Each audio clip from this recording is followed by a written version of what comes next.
In this lesson, we're going to discuss internal audits and assessments. Maintaining a robust and secure environment is challenging, and it involves not only implementing strong security measures, but also regularly evaluating the effectiveness of those security measures. Two key processes that help organizations achieve this are internal audits and assessments.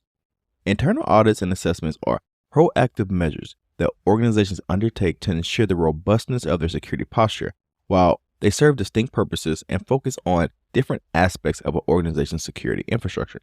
First, we have internal audits.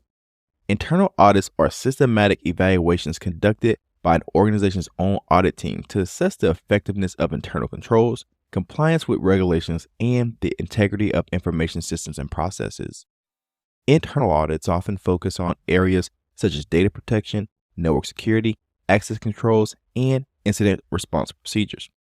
For example, an internal audit might involve a review of the organization's password policies. The audit team would check whether the policies align with best practices, such as requiring complex passwords and regular password changes, and whether these policies are being followed correctly by all employees. Another example would be an organization's internal audit team deciding to conduct an audit of the company's user access controls. This audit is designed to ensure that only authorized individuals have access to sensitive data and systems. The audit team begins by reviewing the company's access control policies and procedures. They check if these policies are in line again with the best practices and regulatory requirements, such as the principle of least privilege and the segregation of duties. Next, the team will perform a detailed examination of the access rights granted to different users within the organization. They verify whether employees have access rights that align with their job responsibilities and whether there are any instances of excessive or unnecessary access. The audit team will then check the processes for granting, modifying, and revoking access rights to ensure that there are proper approval processes in place, that access rights are promptly revoked when an employee leaves the company or changes roles. Finally, the audit team tests the effectiveness of the access controls by attempting to access certain systems or data using an account with limited permissions. If they're able to access resources beyond the account's designated permissions, that would indicate a weakness in the access controls. The findings from this audit would then be documented and used to recommend improvements to the company's access control policies and procedures. Now, when it comes to internal audits, there are a few concepts that you should be familiar with, such as compliance requirements and the creation of an audit committee. Now, compliance refers to the process of ensuring that an organization's information systems and security practices adhere to established standards, regulations, and laws. Compliance is crucial for protecting sensitive data, avoiding legal penalties, and maintaining trust with customers and stakeholders. Compliance can involve a variety of activities, including implementing specific security controls, maintaining certain policies and procedures, and regularly auditing and assessing the organization's security posture. This is why compliance is important in terms of an internal audit, since those internal audits may be required by some governing law or regulation. And to ensure compliance with those laws or regulations, you need to conduct internal audits every quarter or every year, depending on your industry compliance requirements. Next, we have audit committees. An audit committee is a group of individuals, typically members of the company's board of directors, who oversees the organization's audit and compliance activities. The audit committee's responsibilities often include reviewing the organization's financial reporting processes and internal controls, overseeing the performance of internal and external audits, ensuring the organization is in compliance with legal and regulatory requirements, and lastly, reviewing and addressing any issues raised by auditors. The second major category that we need to cover is internal assessments. Internal assessments are different from internal audits.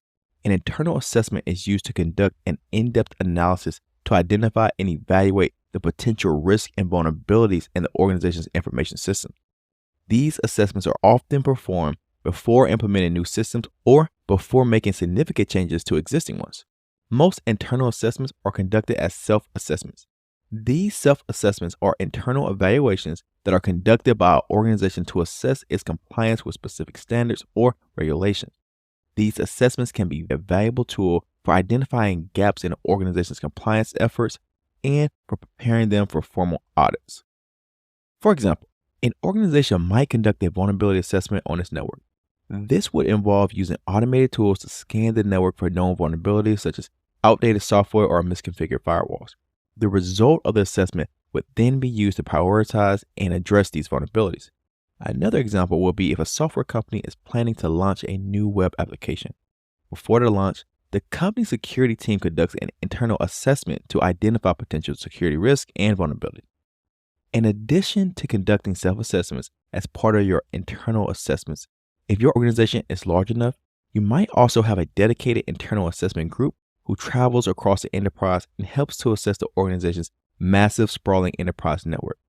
Regardless of whether a self-assessment or an assisted internal assessment is being conducted, the assessors will follow the same basic steps to conduct their assessment. Let's walk through an example of your organization wanting to launch a new web application into their production environment. First, the assessment begins with a threat modeling exercise where the team identifies potential threats to your application, such as a SQL injection, cross-site scripting, and a denial of service attack. Next, the team conducts a vulnerability assessment using a combination of automated scanning tools and manual testing techniques. They will systematically test the application for known vulnerabilities and any potential weaknesses in its code. Then, the team will perform a risk assessment to evaluate the potential impact of the identified threats and vulnerability. The team will also consider factors such as the likelihood of the threat being exploited, the potential damage that it could cause, and the cost of implementing security measures. Based on the results of their assessment up to this point, the team will recommend mitigation strategies to address the identified risks and vulnerabilities. These might include code fixes, implementation of additional security controls, or changes to the application's architecture. This internal assessment is then used to help the company to proactively address potential security issues so that they can reduce the risk of security breaches after the application is launched into your production environment. So remember, both internal audits and assessments are proactive measures to ensure the robustness of an organization's security posture. Internal audits focus on evaluating the effectiveness of internal controls and compliance with regulations, while internal assessments aim to identify and evaluate potential risks and vulnerabilities. The results of these audits and assessments should be used to make necessary improvements to the organization's security practices.